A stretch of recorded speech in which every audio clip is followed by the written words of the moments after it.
أعوذ بالله من الشيطان الرجيم بسم الله الرحمن الرحيم Assalamualaikum warahmatullahi wabarakatuh.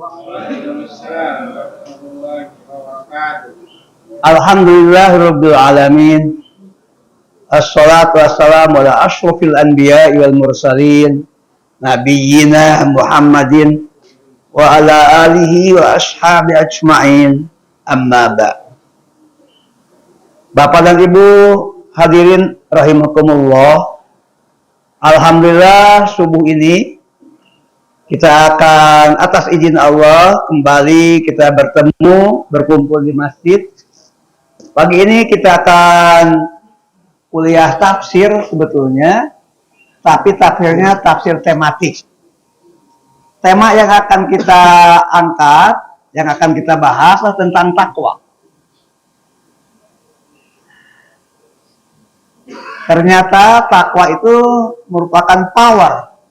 Karena itu saya tulis saja the power of takwa. Kekuatan takwa. Nah, bagaimana kita memiliki, bagaimana kita memanfaatkan dan mengembangkan power ini, inilah yang akan kita bahas pada kuliah pagi ini. Kita mulai dengan kata at-taqwa. Uraian ini dimulai dengan uraian dua ilmu, yaitu ilmu etimologi dan ilmu morfologi, asal usul kata dan bentuk kata. Kalau dalam bahasa Arab disebut ilmu syaraf. Takwa ini, at-taqwa itu kata dasarnya qaf waw iya.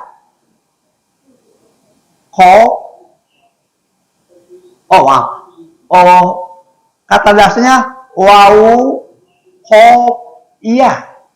Wa khoya. Yang secara harfiah artinya dua, menjaga dan melindungi. Dalam konteks istilah Al-Quran, takwa itu menjaga hubungan dengan Allah, relasi dengan Allah. Yang kedua, melindungi diri dari bencana. Jadi yang satu adalah perlindungan diri dari bencana, yang satu menjaga hubungan dengan Allah. Itu intinya. Nah, bagaimana cara menjaga relasi dengan Allah?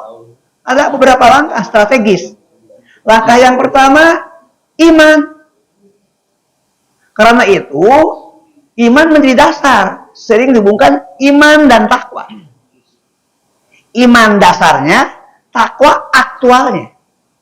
Iman itu landasannya. Apa landasannya? Yakin Allah ada. Setelah yakin, dijaga hubungannya. Maka rumusannya di imta. Iman dan takwa. Lalu di zaman Pak Habibie jadi presiden, itu ada satu yang dirumuskan. Itu pasangannya nanti, Habibie untuk mengelola kehidupan dunia, yaitu ilmu pengetahuan dan teknologi, disingkat IPTEK. Sekarang tenggelam istilah itu.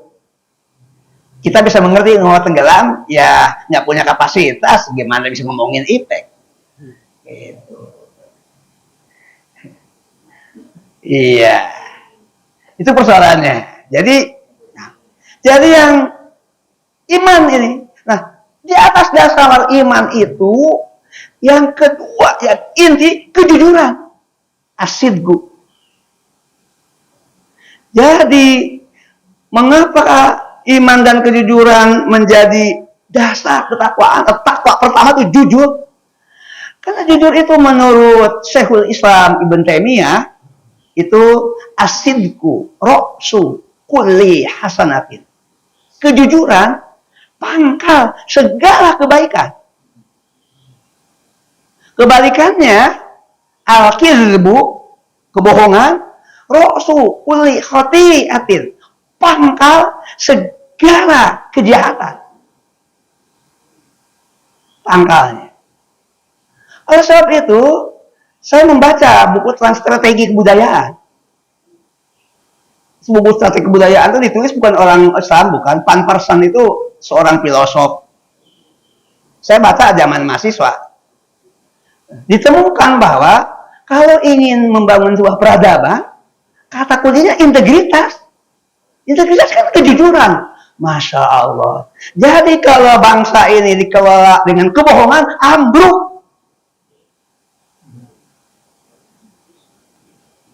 Nah, kita bertanggung jawab untuk menghidupkan kembali kejujuran. Berapapun kesanggupan kita, berapapun kapasitas kita. Karena membangun kejujuran, membangun itu takwa. Inti takwa.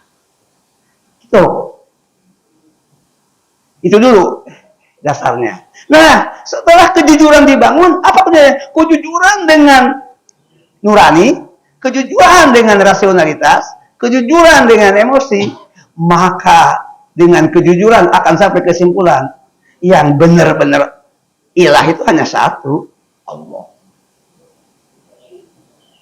Karena begitu orang memahami ilah itu lebih dari satu, pasti ada ketidakjujuran logika, atau ada ketidakjujuran rasa, ada ketidakjujuran nurani. Ada sesuatu yang tidak boleh dibahas. Misalnya, dalam kajian tentang Trinitas, yang tidak boleh dibahas mempersoalkan mengapa Tuhan satu, tapi satu pribadi, tapi tiga, tapi satu. Itu tidak boleh dipertanyakan secara logika. Telan saja. Itu doktrin. Dalam Islam enggak. Semua bisa dibahas, semua bisa didiskusikan, semua terbuka. Tapi tidak cukup dibahas. Gitu. Karena ketakwaan yang berikutnya ada di hati. Jadi iman, kejujuran itu membahana dalam hati, kuat di hati. Itu. Nah, setelah itu baru tahap berikutnya amal soleh, kesucian hati, kemudian kebaikan, kemanusiaan, itu takwa. Tapi dasarnya adalah iman, ibadah, kejujuran, baru amal-amal sosial, kemanusiaan. Nah, itu. Yang kedua melindungi. Apa yang melindungi? Yang pertama yang harus dilindungi adalah diri kita. Jangan sampai wala tulhiku anfusakum ila tahlukah. Jangan benturkan dirimu kepada bahaya. Jadi yang harus dilindungi itu diri kita dari bencana, dari bahaya. Apa bencana, bahaya yang paling berat? Ketika hidup tanpa iman. Balikannya. Mengapa hidup tanpa iman menjadi berat, jadi bahaya? Karena hilang peluang untuk mendapatkan kebaikan. Ada 5 dalam hidup yang membuat kita meraih surga. Yang pertama, ridho Allah. Dengan kekufuran, Allah murka. Yang kedua, rahmat Allah. Dengan kekufuran, bukan rahmat Allah, tapi kutukan Allah. Yang ketiga, ampunan, maghfirah. Dengan kufur, nggak dapat diampuni. Bukan hanya kufur, ada mitra satu lagi, kemusyrikan, kemunafikan. Yang keempat, dapat kenikmatan. 4 aja dulu bertahan di dunia, saat meninggal, sampai berada di alam kubur, 4. Nanti Allah akan berikan yang kelima. Yaitu tempat penuh kenikmatan. Jadi tempat penuh kenikmatan itu hadiah, apresiasi dari Allah. Nggak sesuai dengan iman kita, dengan amal kita. Tapi kalau tidak ada iman nggak dapat.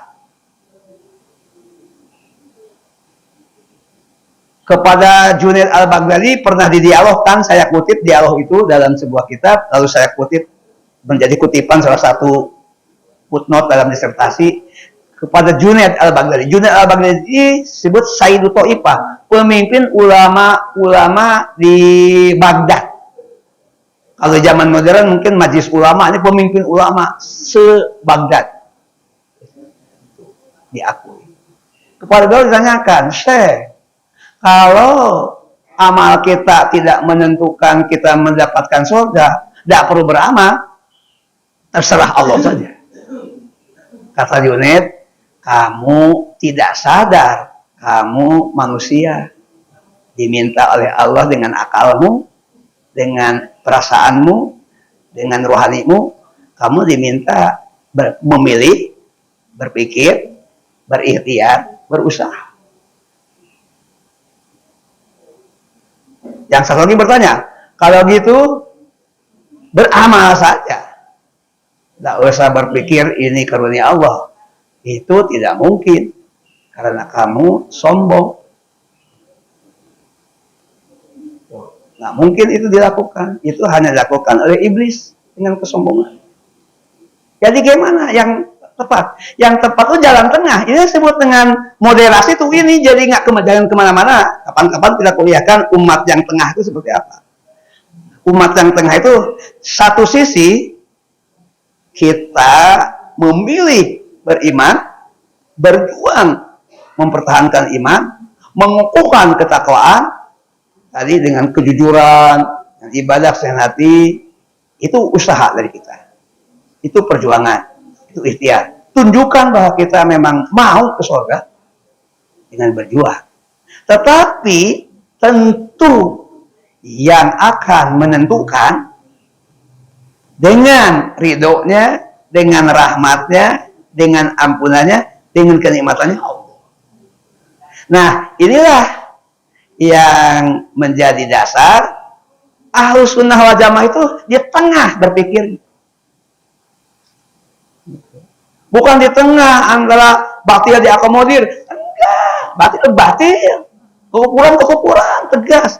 Sekarang ada cenderung Ahlus Sunnah disalahgunakan. Ahlus Sunnah ditandai dengan tidak ada batas kufur dan iman, semua agama sama, datang ke gereja, sholawatan di gereja. Itu bukan Ahlus Sunnah wal Jamaah, Ahlus Sunnah wal gegabah.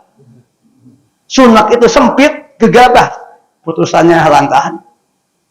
Bukan begitu. NU yang begitu harus diperbaiki. Itu NU garis menyimpang. Kita boleh kerjasama dengan NU yang garis lurus, bukan NU yang seperti itu.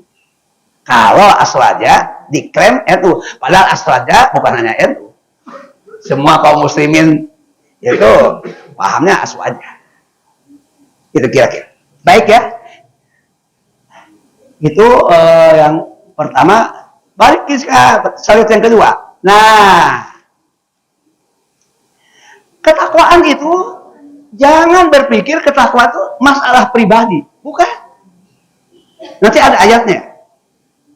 Ketakwaan itu yang tadi iman, lalu kemudian kejujuran, ibadah, kesucian hati, memperjuangkan kebaikan dan kemanusiaan, itu bukan masalah pribadi. Pribadi itu titik tolaknya.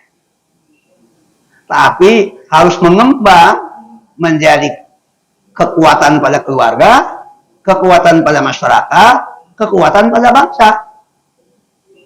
Inilah sebabnya mengapa perlu dipimpin oleh yang benar. Gimana bangsa dan masyarakat bisa memenuhi kualifikasi takwa kalau pemimpinnya tidak berkualitas, tidak punya power? Di sini, jadi pemimpin itu diperlukan. Memilih pemimpin harus benar, dengan cara yang benar. Setelah terjadi pemimpin, wajib ditaati, karena atiullah wa atiur rasulah wa ulil amri. Tapi dengan catatan, sepanjang membawa kepada kebenaran, nggak mutlak. Karena itu dalam pandangan politik Ahlus Sunnah wal Jamaah, boleh beda pendapat dengan negara. Ketika negaranya membawa kepada garis yang busuk, dan kita mempertahankan, jangan ikutan. Gitu. Jadi kepatuhan itu bersyarat. Betul ayatnya. Itu taat kepada Allah, taat Rasul, taat ulil amri. Tapi ulil amri itu sepanjang lurus, bengkok masa diikuti? Kan kita punya rasionalitas. Gitu ya. Tidak bisa. Cuma mengekspresikannya itu tidak boleh dengan menimbulkan gejolak. Itu cara. Substansinya nggak bisa setuju atas kebatilan. Nggak bisa. Supaya ini materi kuliah hari Jumat sebetulnya di program doktoral. Ketaatan itu, yes, ketaatan ayatnya, tapi bersyarat. Kalau jelas-jelas batil, masa harus diikuti? Enggak. Nyatakan dong, saya tidak sejalan dengan rejim. Tapi tunjukkan dulu mana perilaku rejim yang menyimpang dari nas Al-Quran, dari pesan dasar Al-Quran. Nggak boleh pendapat pribadi, nggak boleh pendapat kelompok, harus objektivitas. Betul gak si rejim ini melakukan penyimpangan? Nggak boleh zon itu nggak boleh asumsi. Gitu ya. Jadi takwa itu kembali lagi dimulai dari soal individu akan menjadi powerful ketika menjadi kesadaran kolektif bangsa dan masyarakat. Nah, ayatnya mana? Ini ayatnya.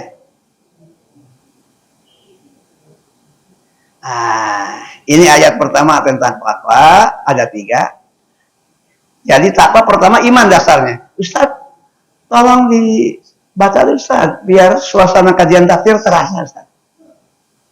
Sudah. Merota saja Ustaz.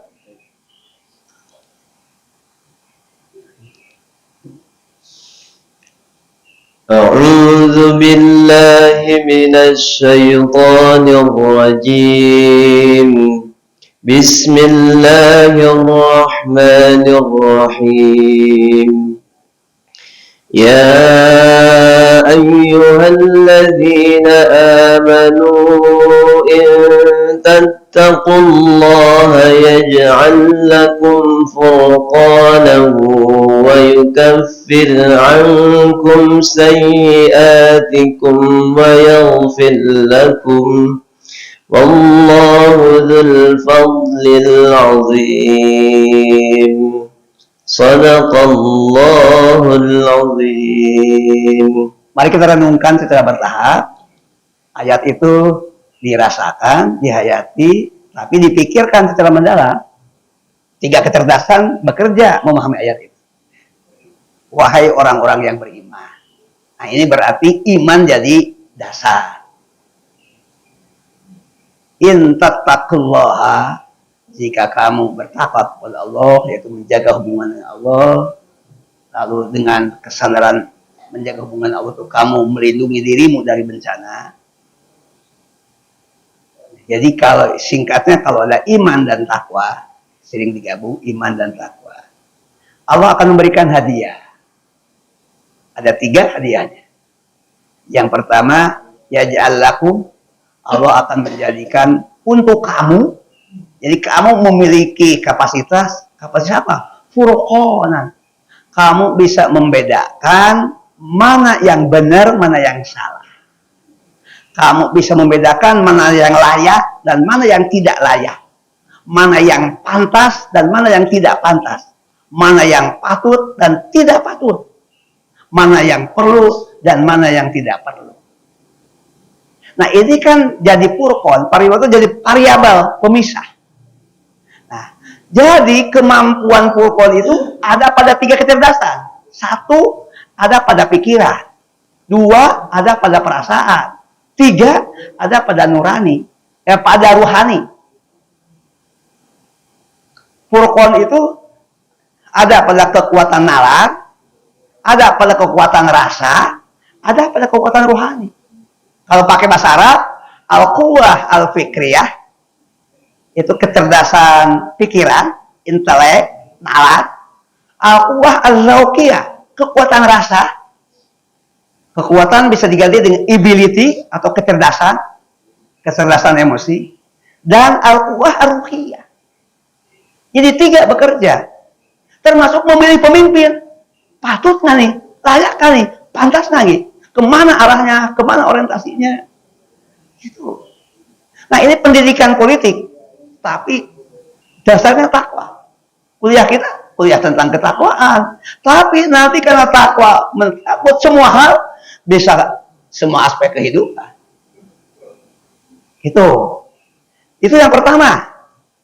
Yang kedua, wa yukafir ankum sayiatikum, dihapus sayiat. Saya itu kesalahan-kesalahan, berpikir salah, berucap salah, memilih salah, bersikap salah, tapi yang betul-betul karena keterbatasan, sudah berpikir meleset juga, sudah memisahkan, tidak tahu juga, itu sayiat.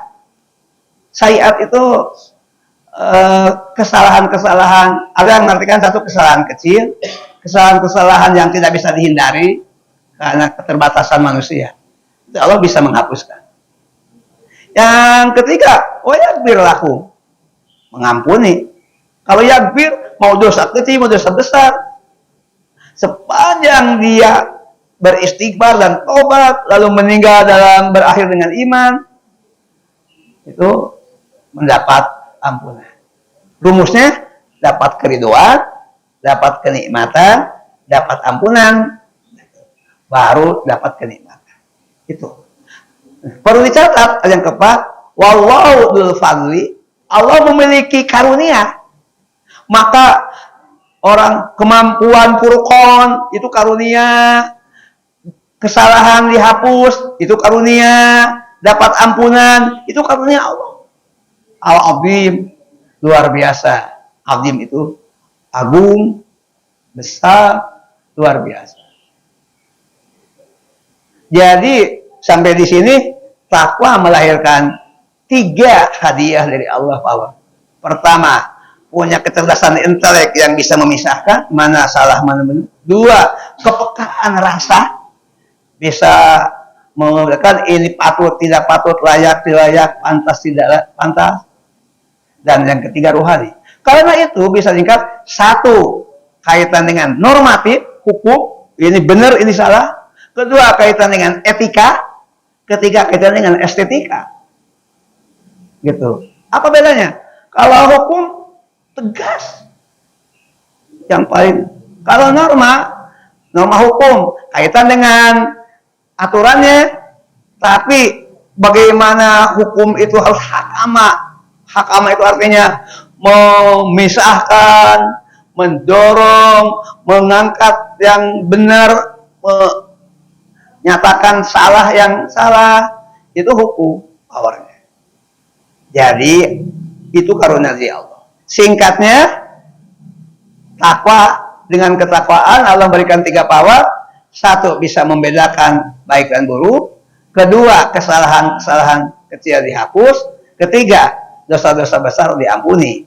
Dan yang keempat, yakin semuanya atas karunia Allah. Itu. Karena itu, kekuatan infak lengkapnya yang tadi itu ini. Ini mengulang kembali. Nah, sekarang furqan, tadi sudah diuraikan. Furqan terlihat pada 3 kecerdasan. Furqan itu kemampuan membedakan tadi. Memisahkan, pantas tidak pantas, patut tidak patut, layak tidak layak, perlu tidak perlu, penting tidak penting. Nah, penting tidak penting nanti akan melahirkan al-aulawiyat, itu skala prioritas. Nah, di mana nampaknya? Pertama, furqan akan muncak tarik ke atas, akan terlihat pada kecerdasan intelek. Kecerdasan intelek itu tidak harus punya pendidikan formal. Banyak yang profesor doktor juga bahlul, nggak bisa mikir. Jangan berpikir formal. Iya, saya akui, apalagi kalau ijazahnya palsu kayak sekarang, hasil dibayar, nggak ada harganya. Banyak orang yang tidak punya gelar profesor doktor, bahkan tidak pendidikan, bisa membedakan. Jadi jangan sampai di sini juga begitu. Apalagi sistem pendidikan sekarang. Kalau orang di kampus, di guru besar itu 5 tahun, saya tuh mulai proses pengajuan sampai berhasil itu 4 tahun, Pak. 2010 saya merintis, SK baru turun 1 September 2014. Berat banget. Sementara pejabat 1 bulan keluar Pak, padahal tidak mengajar, bukan dosen.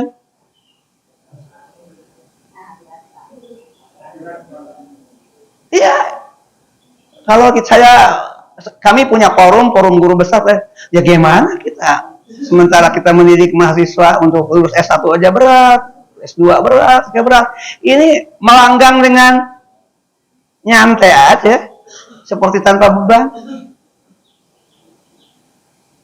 Nah ini kan satu lagi ya, ini takwa, bukan kebohongan Pak, palsu. Kan takwa itu kejujuran tadi.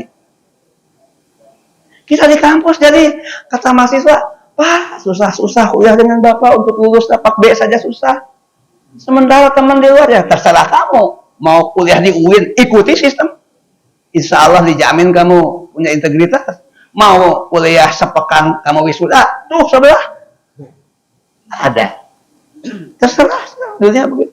Tapi anak-anak enggak Pak, sini aja lah, tapi cepat ya Pak. Nah kalau gitu kalian cepat sesuai aspirasi Bapak, kamu pasti aspirasi dengan saya, kamu 3,5 tahun udah lulus, nggak usah 4 tahun, nggak usah 4,5 tahun, termotivasi lah anak-anak. Jadi ya cepat tapi berkualitas, siap Prof. Pagi-pagi anak-anak. Iya, ada yang siap benar, ada yang siap. Separuhnya siap, separuhnya enggak. Biasa lah. Atau mungkin 30% bisa membuktikan siap. Kan masih saya kalau ngangkat 4 tahun 6 kelas itu prodi itu. Kita yang capek. Rektor ambil keputusan aja gitu. Bahwa saya gimana mendidik mahasiswa dengan kelas besar, lelah, capek, tetap tugas juga nggak mau tahu lah. Paling hitungnya SKS saja. Kan ada poinnya Prof. Iya, pikir saya udah kelebihan poin ya. Tetap bukan poin, saya tanggung jawab. Gitu. Nah, lagi-lagi jadi Furqan kecerdasan. Tapi ini yang sulit tumbuh ini. Pendampingnya kiri kanan. Emosi dan spiritual juga cerdas. Ini kenapa letakkan di kiri dan di kanan? Ini pendamping yang luar biasa. Cukup banyak orang yang awam secara nalar, tapi emosi dan spiritualnya jalan. Karena itu dengan perasaannya, dengan kepekaan beraninya, dia tahu ini yang harus kita pilih, ini yang kita tinggalkan, ini yang harus kita dukung, ini yang tidak. Seharusnya pendidikan politik itu pendidikan takwa. Kalau negaranya berdasarkan ketuhanan yang maha,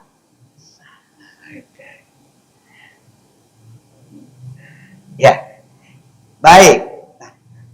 Kecerdasan tadi itu disalurkan pada 2, namanya kiada. Apa tuh kiada? Kiada itu kepemimpinan. Kenapa pakai bahasa Arab saja? Kan depannya ulama, biar nyambung menggabungkannya. Jadi qiyadatul ulama, kepemimpinan ulama. Qiyadatul umaro, kepemimpinan pemerintah.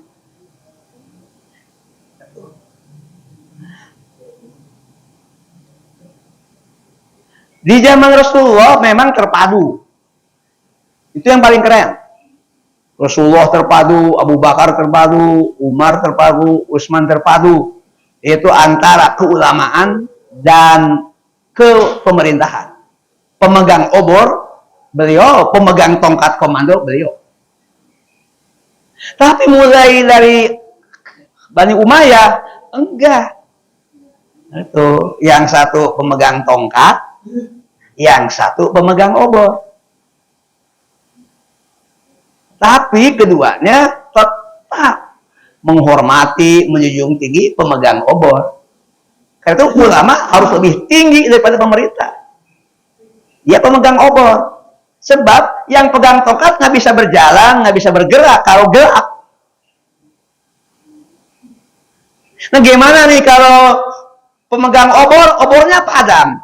Pemegang tongkat, tongkatnya buta, gelap, hancur. Gitu. Takwa, ulama hati-hati, umaro hati-hati. Takwa, ulama menjaga, umaro menjaga, melindungi. Hati-hati. Ulama menjaga dengan kapasitas ilmunya, Umar menjaga dengan kapasitas kekuasaannya. Gitu loh. Ya. Karena itu, ketika ulama dan umara berada dalam jalur yang sama, frekuensi yang sama, paradigma yang sama, maka Allah berfirman, walau anna ahlal qura amanu wattaqau, walau dan sekiranya anna ahlal qura, sesungguhnya penduduk satu negeri itu dua kepemimpinan, ada yang memegang obor, yang memegang obor istiqomah, yang memegang komando lurus, dua-duanya takwa, ulama takwa, umaro takwa. Lalu apa aja kalau begitu? Lapatahna alaihim barokati minas sama, kami akan membukakan kepada penduduk negeri itu keberkahan dari langit dan bumi. Keberkahan dari langit. Bagaimana memanfaatkan energi yang berasal dari matahari, itu dari langit. Bagaimana memanfaatkan hujan yang turun merata di kampung kita, Nusantara ini, karena alam kita tropis. Bagaimana itu semua melahirkan kesuburan, kekayaan alam. Itu. Lalu bagaimana SDM-nya bertanggung jawab, maka kita jadi mandiri secara pangan, mandiri secara ekonomi, mandiri secara sosial. Kenapa? Kekayaan kita digunakan untuk kita. Nah, kan persoalan kita ini, kekayaan kita dimanfaatkan oleh orang lain untuk kepentingan orang lain. Itu persoalannya. Jadi, ini yang kita cita-citakan seperti ini. Tapi, lagi-lagi, kalau ada pergeseran di antara pemegang tongkat dan pemegang obor, walakin kadzabu, tetapi mereka mendustakan. Nah, mulai ada kebohongan. Fa'akhadnahum, maka kami akan menghukum mereka. Bima kanu yaksibun, disebabkan apa yang mereka kerjakan. Jangan-jangan keadaan sekarang itu adalah adab karena kita salah memimpin. Yang berada di puncak, tukang bohong berada di puncak. Ini adab ini. Bukan saya mengatakan, Rias Rasid di WA-nya nulis, Rias Rasid itu bukan seorang ulama.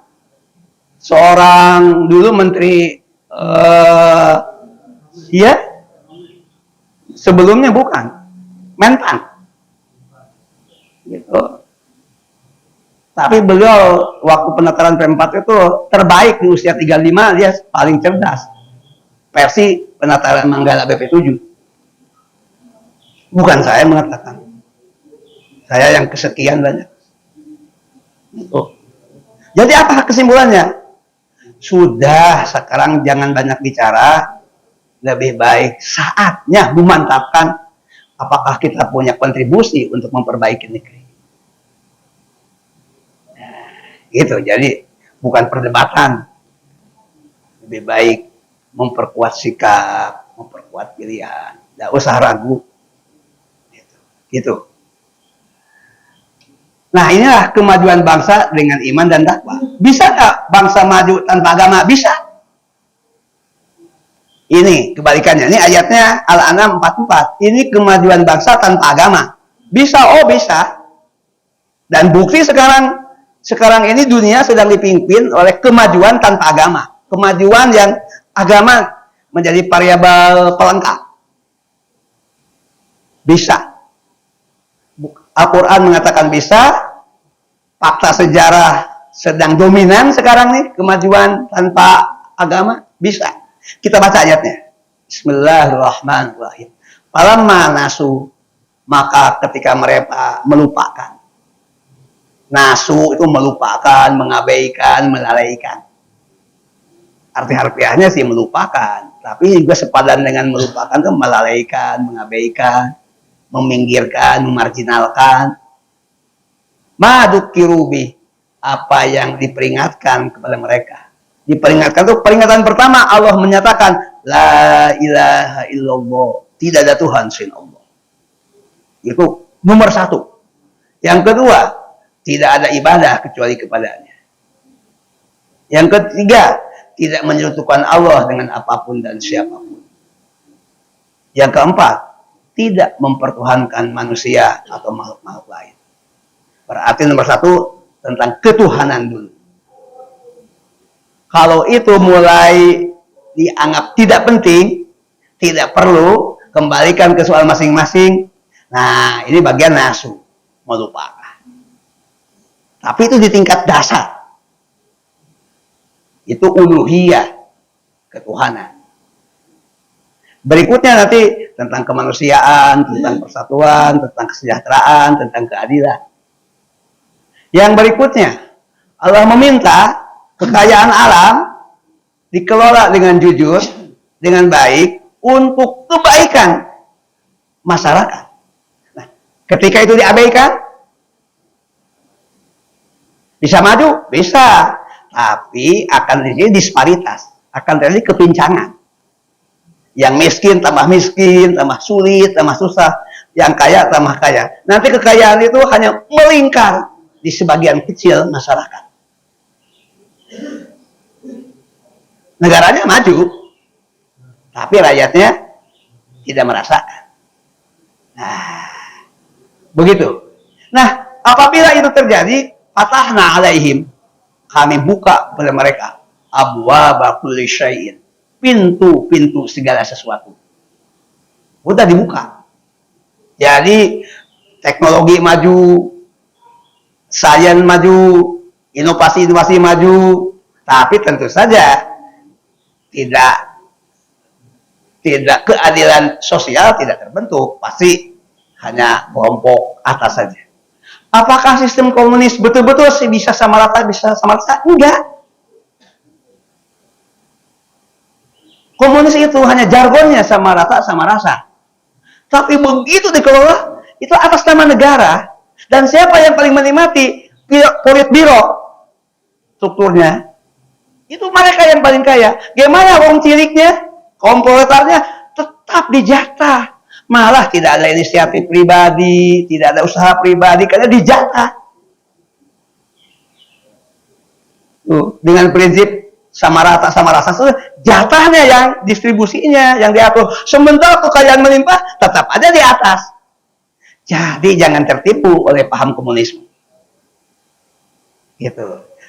Akan dibuka. Tapi sebagian kalangan atasnya hatta idza farihu bima utu, sehingga mereka merasa senang dengan apa yang mereka peroleh. Kaum-kaum politbironya, akhadnahum, kami akan menghukum mereka bagda, mendadak. Bagda itu apa hukuman yang mendadak? Mati. Sedang dia berada di puncak kekuasaan, mati, sakit, mati, dan seterusnya. Mublisun, nanti terdiam, putus asa. Kenapa putus asa? Tidak dapat ridho Allah, tidak dapat rahmat Allah, tidak dapat ampunan dari Allah. Sudah. Begitu, mau begitu. Tentu bukan pilihan. Mendingan yang pertama ayatnya. Saya kira gitu.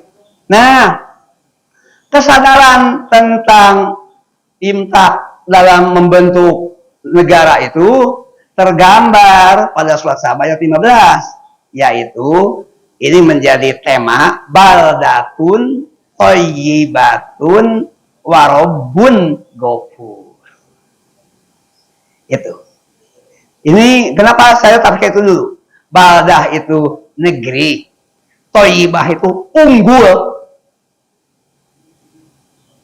Tapi karena atas dasar iman, takwa, ibtek, Rabbun, Allah, Ghafur, mengampuni. Jadi dapat ridho Allah, dapat rahmat Allah, dapat ampunan, dapat kenikmatan. Tapi negaranya Thayyibah. Thayyibah itu unggul, berkualitas baik. Jadi cita-cita kita adalah baldatun thayyibatun warabbun ghafur. Apakah hanya untuk muslim? Kan negara kita negara kolaborasi. konsensus, sepakat. Negara nation state. Itu. Nah, untuk itu washkurulah. Harus ada upaya-upaya untuk bersyukur. Bersyukur itu mendekat, mengungkapkan, merasakan, mengembangkan potensi agama. Itu. Baik, kita tinggalkan. Oleh sebab itu, Allah ringkasnya, the power of taqwa, kekuatan takwa itu akan melahirkan 5. Singkat. Yang pertama tadi, furqonan. Mungkin 5 atau 6. Furqon. Bisa membedakan. Yang kedua, mahrojan. Mahrojan itu apa? Solusi. Jalan keluar. Wa may yattaqillaha yaj'al lahu mahrojan. Jadi ada solusi. Problem pribadi ada solusi, problem keluarga ada solusi, problem masyarakat ada solusi, problem bangsa ada solusi, problem negara ada solusi. Ada solusi. Misalnya apa sih yang paling berat masalah kita? Oh, masalah lapangan kerja. Tenaga kerja bertambah, lapangan kerja tetap. Jadi tidak imbang antara kesediaan tempat kerja dengan orang yang mencari pekerjaan. Nah, kalau cara ngelolanya dengan dasar imtak dan iptek, Allah berikan maharaja. Ada solusi. Jadi kita diusahakan nanti yang terpilih di pemilu depan itu adalah yang betul-betul bisa memberikan maharaja, solusi. Yang mana saja Bapak pertimbangkan. Saya tidak harus mempromosikan satu. Silakan aja 6 pasang itu, 6 orang itu pertimbangkan dengan mata. Kan saatnya kita mempertimbangkan. Mahroja.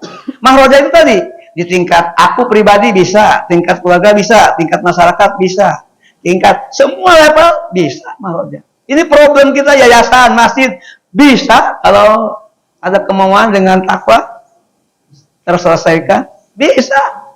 Satu mahroja. Yang kedua, ini yang kedua mahroja tuh kan, yang ketiga furqonan tadi. Wa yarzuqu min haitsu la yahtasib.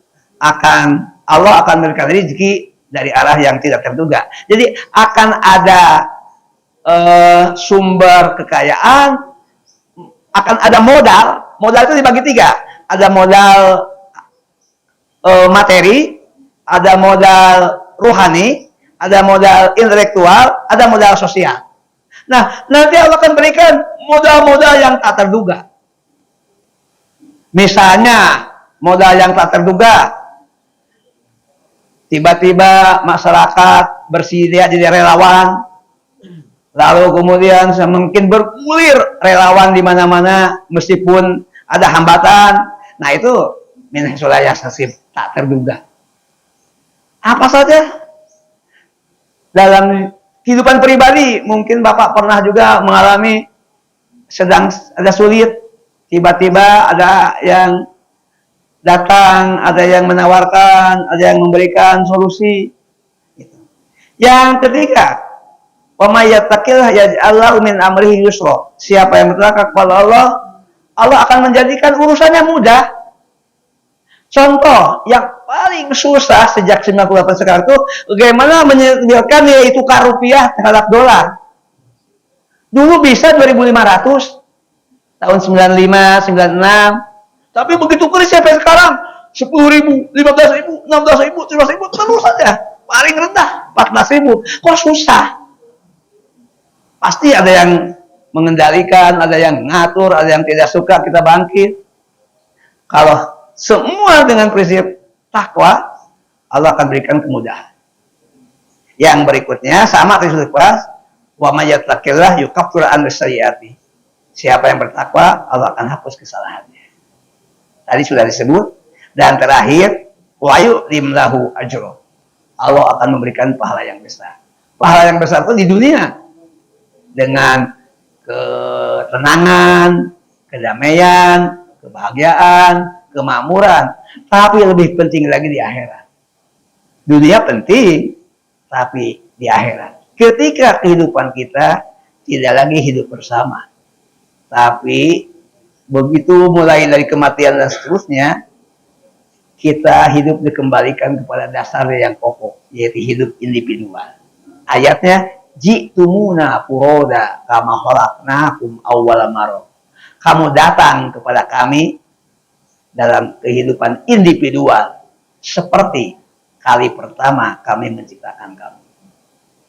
Jadi manusia awalnya individual, selama hidup ada sistem kolektivitas, sistem sosial, begitu meninggal kembali lagi ke soal pribadi. Karena itu saya bisa menyimpulkan inti keberagaman kita itu sebetulnya pribadi.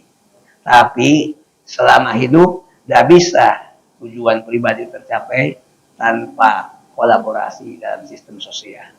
Saya kira sudah sampai di ujung dan saya akan ini sama dengan yang tadi, hanya di lebih pendek saja. Nah, jadi ada 6. Nah, burkonan bisa membedakan yang baik dan yang buruk. Mahrajan ada solusi yang tidak terpikirkan. La yahtasib dapat rezeki yang tidak terduga. Min amrihi yusra urusannya dimudahkan. Yukafir anhu kesalahan-kesalahan kecilnya dihapus. Wa yaghfir lakum dosa-dosa besar pun diampuni. Dan yang terakhir wa yu'dim lahu ajra diberi pahala yang besar. Demikian kita sudah sampai sang mentari sudah menjelang tiba. Saatnya kita berhenti sejenak untuk berdialog. Terima kasih. Kembalikan kepada moderator kita. Saya boleh minum? Bismillah. Iya, mungkin dari bapak-bapak ada yang mau didiskusikan, ibu-ibu.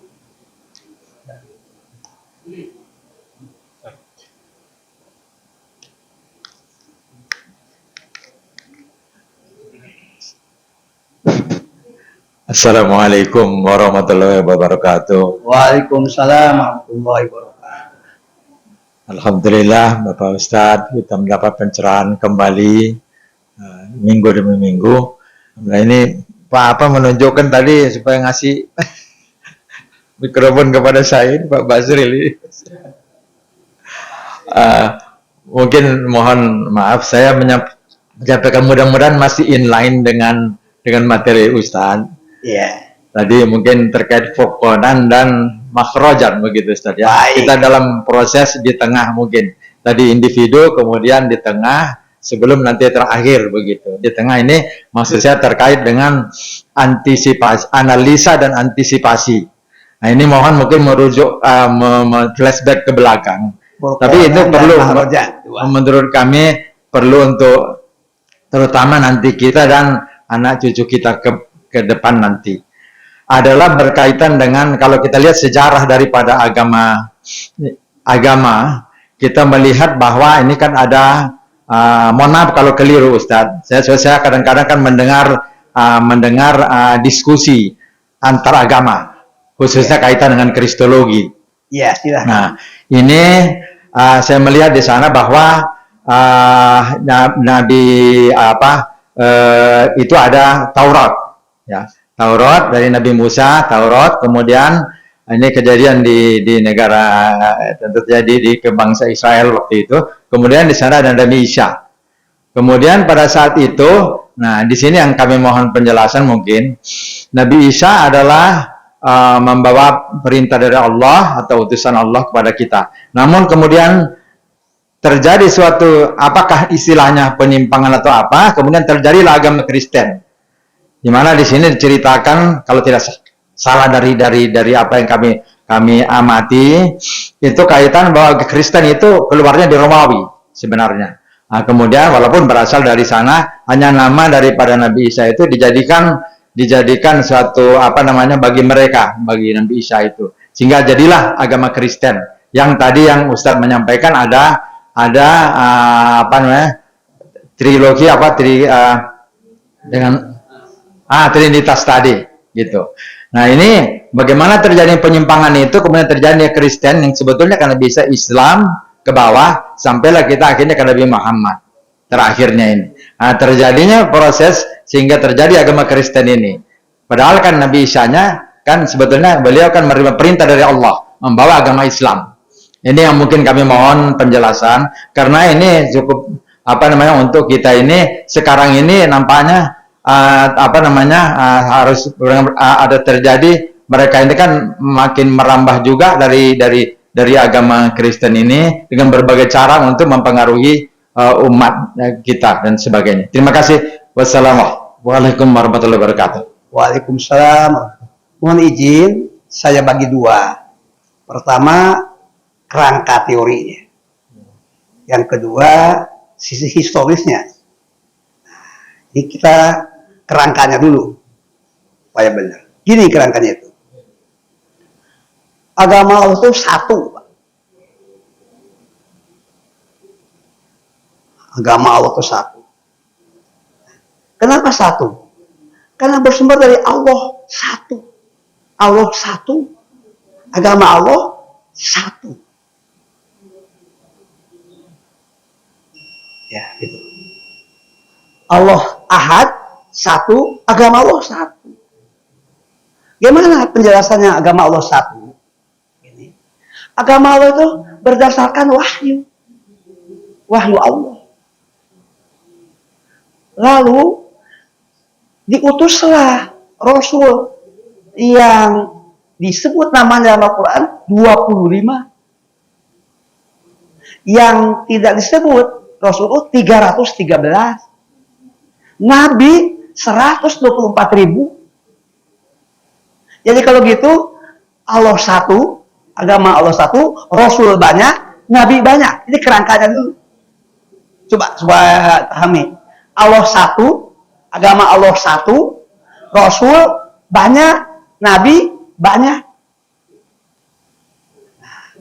Agama Allah yang satu itu pertama diajarkan kepada Adam.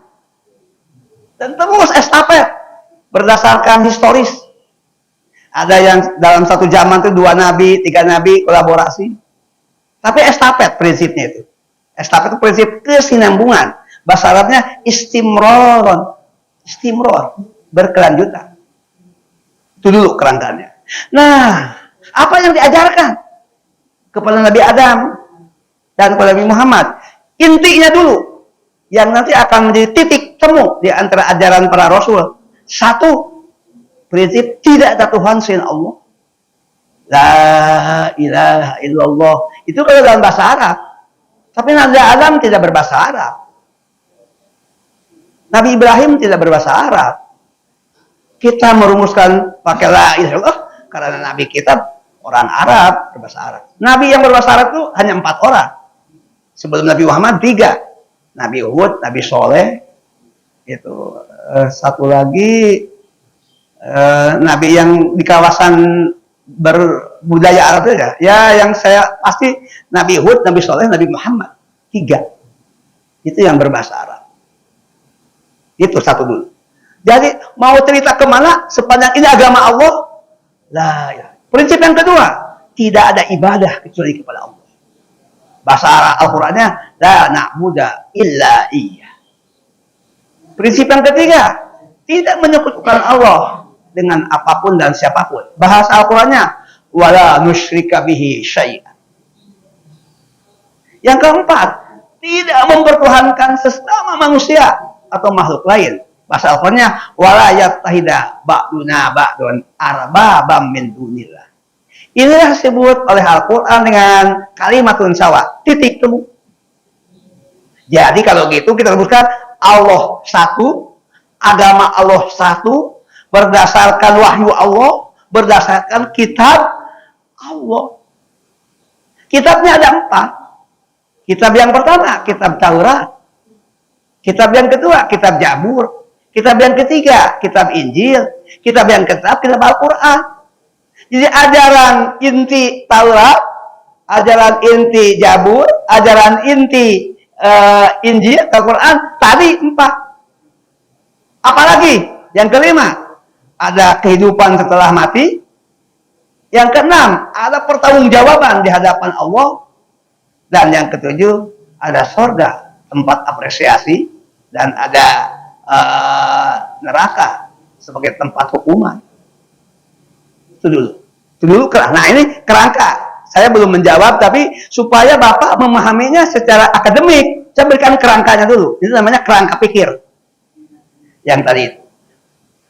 Lalu, sikap terhadap Nabi itu terbelah dua. Kepada semua Nabi yang 124, Rasul 313, 25. Ada yang beriman, jadi pengikut, ada yang menolak.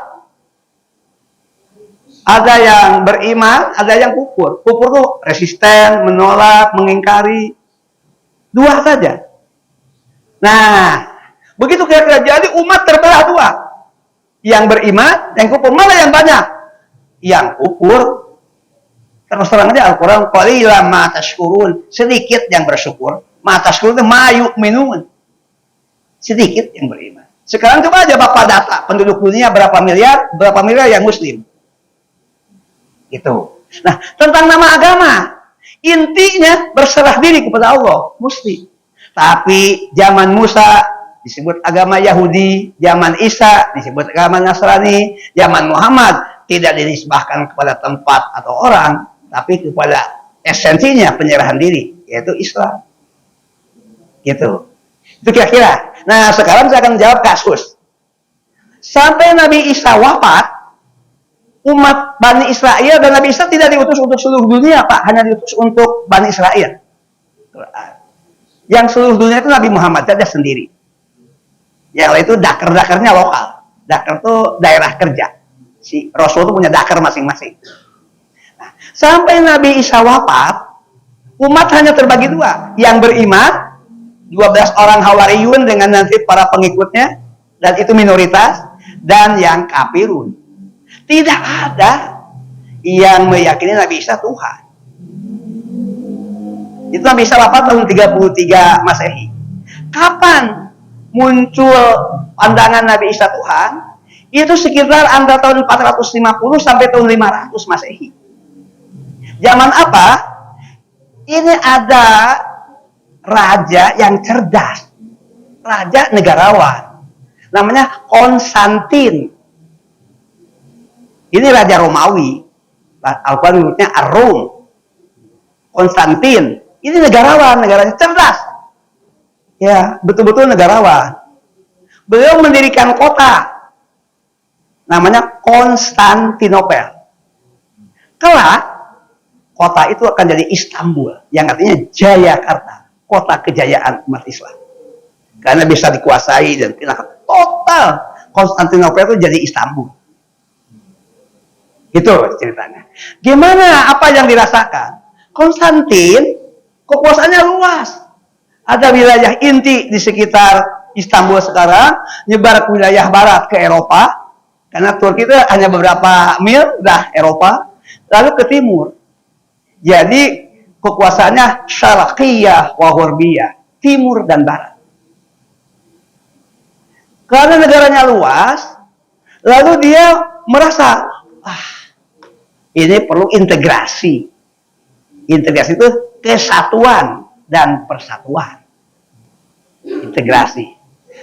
Yang harus dihindari disintegrasi, perpecahan. Dia sadar betul, ini negara besar itu kata kuncinya adalah harus stabil untuk mewujudkan integrasi. Hindari kecil apapun juga potensi perpecahan. Disintegrasi, disintegration. Itu dulu. Nah, itu kerangka berpikirnya. Ini negarawan, Pak, yang berpikir gini. Kalau bukan negarawan, yang penting berkuasa. Ini negarawan. Lalu dia melihat ada potensi untuk pecah Romawi yang besar itu. Kenapa dia melihat potensi? Setiap suku, setiap kabilah punya dewa masing-masing. Kan ini kan semuanya banyak dewa, namanya politisme. Wah, dewanya banyak dan bangga dengan dewa masing-masing. Kata seorang kaisar yang negarawan ini kalau dibiarkan 10 tahun, 50 tahun, 100 tahun bisa pecah. Dan betul Romawi kan akhirnya hancur nanti. Untuk menghindari itu, dia kumpulkan para peneliti. Ya kalau zaman sekarang mungkin ahli peneliti utama lah. Yang para guru besar dikumpulkan, tim, coba teliti. Setelah diteliti, presentasikan. Kesimpulannya ditemukan hanya 2. Betul Tuan Kaisar, kita akan mengalami disintegrasi. Tapi ada solusi yang bisa kita putuskan. Apa? Yang membuat potensi pecah, masing-masing suku, masing-masing kelompok punya Tuhan masing-masing, punya dewa masing-masing. Yang bisa menyatukan, semuanya percaya kepada dewa matahari. Jadi kalau gitu, ajak dong semuanya untuk menyembah dewa matahari. Tinggalkan, kurangi, mengedepankan dewa masing-masing. Karena dewa matahari merata diterima oleh semua suku. Itu dulu. Tapi, kan Romawi sudah terinfeksi dengan Nasrani. Gimana? Ini ada variabel agama. Kalau negaranya negara politisme saja, gampang. Ajak aja semuanya menjembah dewa matahari. Tapi kan ini Romawi sudah mendapat kelimpahan. Romawi menjadi bagian daripada agama Nasrani. Kalau gitu, rumuskanlah bahwa Yesus itu lahir bukan bulan April, bukan bulan Juni yang bukan, tapi coba rumuskan seperti kelahiran dewa matahari. Dewa matahari lahir 25 Desember. Dewa matahari itu diperingati oleh semua kalimat 25 Desember. Kalau gitu, coba integrasikan supaya maka diintegrasikanlah Nabi Isa yang lahir bukan di musim dingin, bukan di musim salju, bukan 25 Desember. Al-Quran jelas. Ketika kurma tentang Al-Quran segar, air tanpa es, bening, suasananya cerah. Nah, mungkin ini terjadi 25 Desember yang tertutup salju. Sekarang, coba rumuskan. Rumusan yang pertama, mari kita sama-sama memperingati kelahiran Dewa Matahari 25 Desember. Sekaligus, nah ini yang kepentingannya nempel, kelahiran Yesus Kristus, karangan itu supaya terintegrasi. Jadi 2 dulu, Dewa Matahari dan Yesus. Padahal bisa bukan 25 Desember. Tahun pertama orang bisa membedakan, 10 tahun pertama bisa membedakan, 50 tahun bisa membedakan. Begitu satu generasi 50 tahun tidak bisa. Dewa mataharinya tenggelam, sengaja tidak disebut. Sekarang tinggal Yesus saja yang disebut. Itu. Jadi maka muncullah ngariung Pak konsili. Apa itu konsili? Konsili ngumpul dan ngambil kesepakatan. Jadi konsep Trinitas itu manusia merumuskan tentang Tuhan.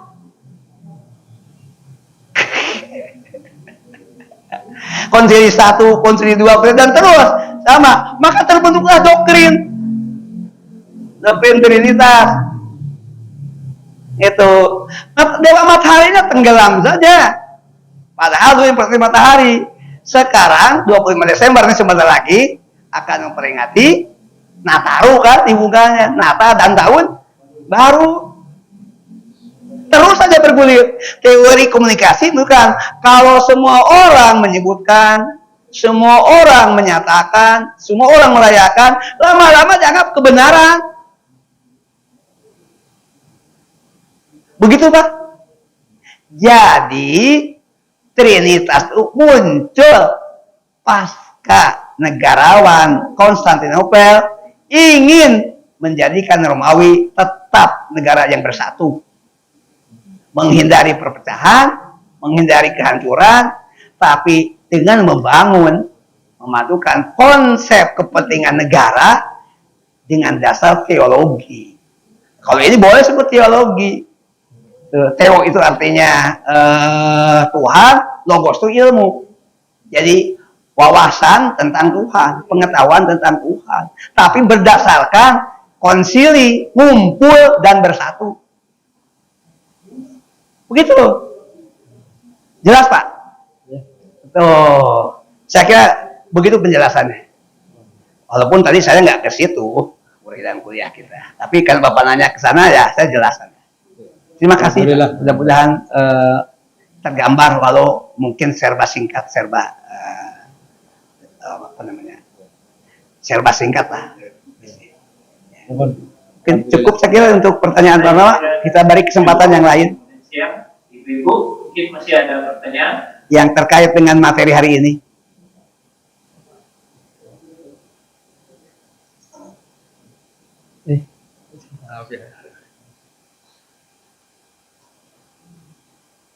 Assalamualaikum warahmatullahi wabarakatuh. Waalaikumsalam warahmatullahi wabarakatuh.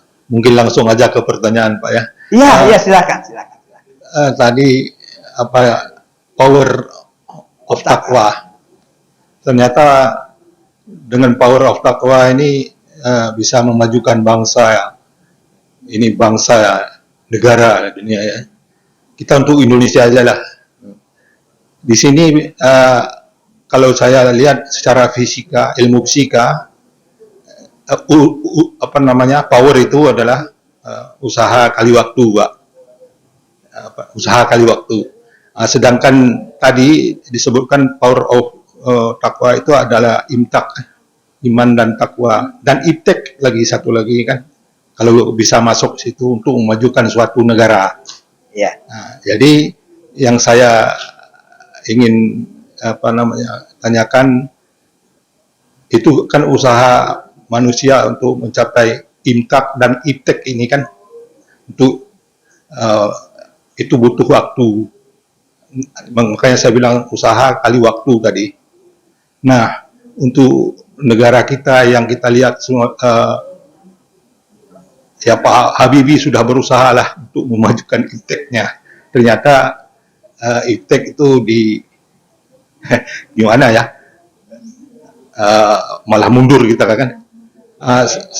Yang jadi pertanyaan saya yaitu apa upaya-upaya kita untuk bangsa Indonesia supaya maju ke depan dengan secara fisika lah, ilmu yang saya bilang tadi, waktu dengan usaha kita untuk power of taqwa itu bisa muncul di atas.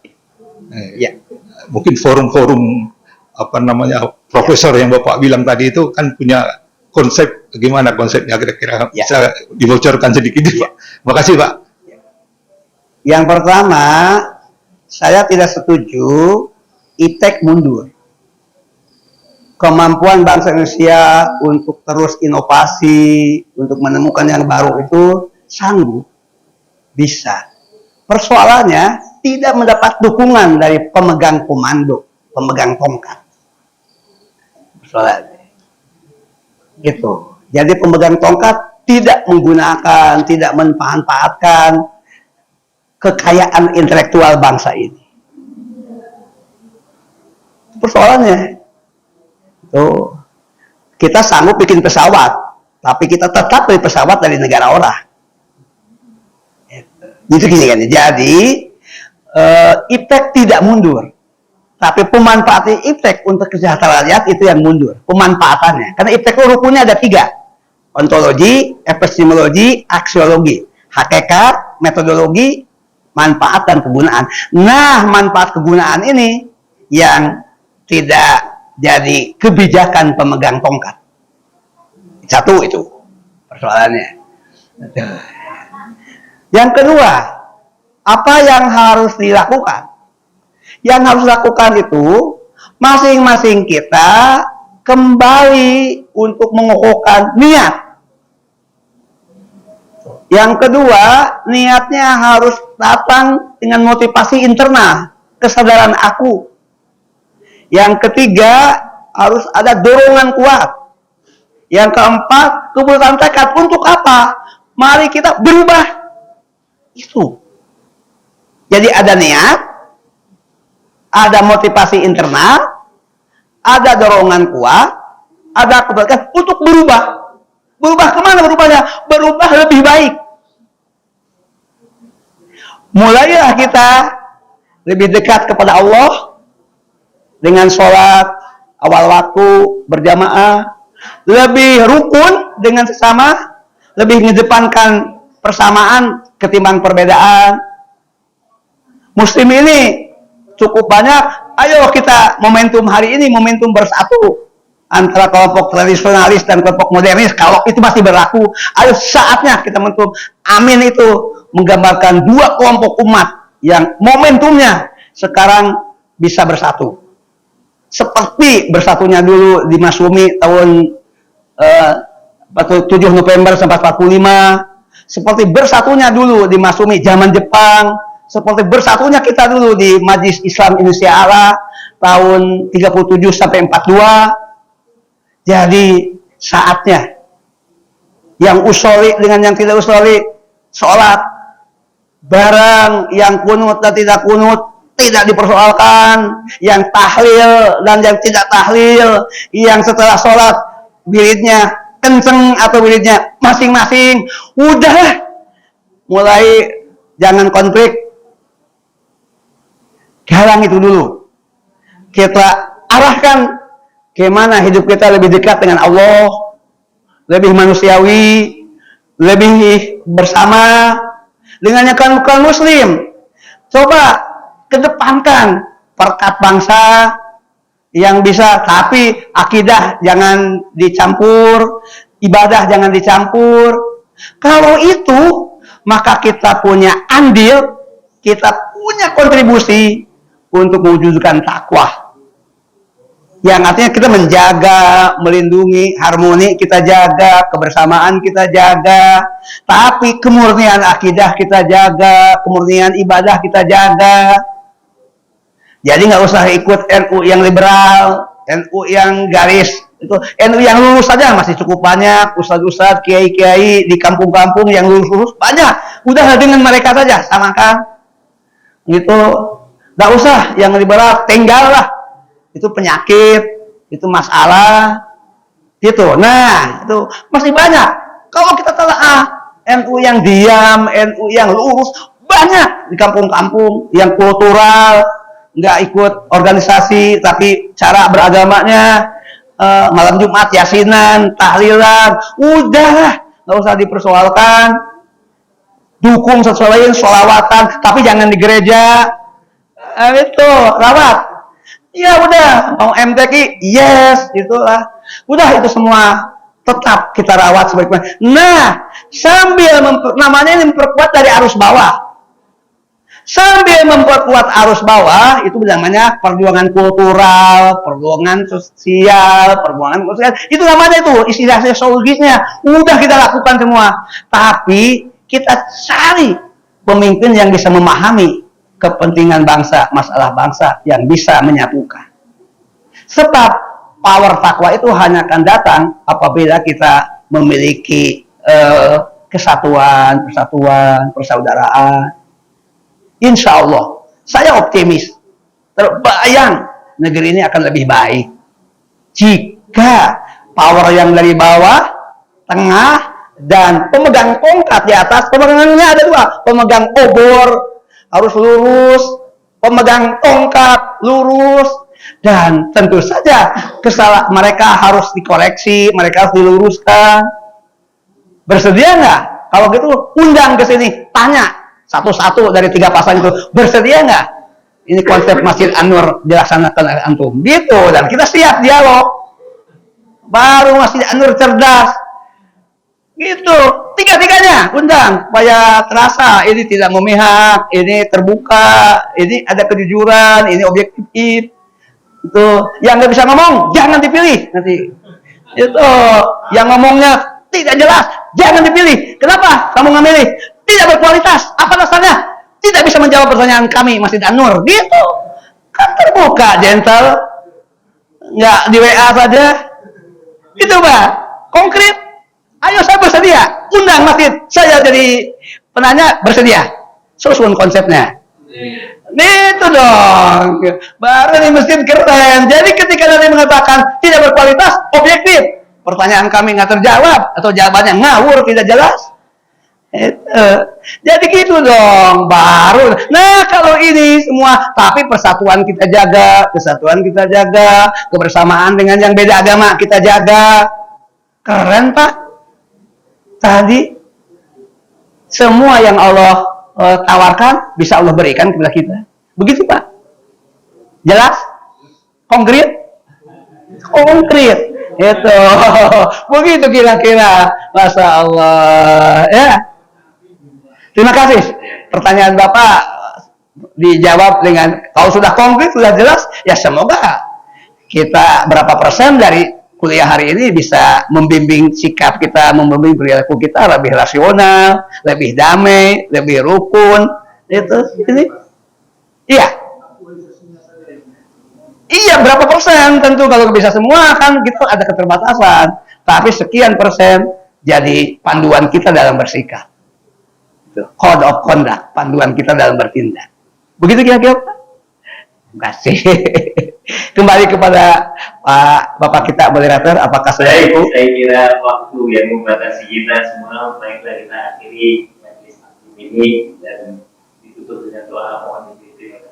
Saya mengajak doa bersama, yaitu kita ucapkan doa dengan keikhlasan dan wakil para majlis. Bismillahirrahmanirrahim. Subhanakallahumma wa bihamdika asyhadu an la ilaha illa anta astaghfiruka wa atubu ilaik. Walhamdulillah hadanallahu wa iyyakum ajmain. Assalamualaikum warahmatullahi wabarakatuh. Waalaikumsalam warahmatullahi wabarakatuh.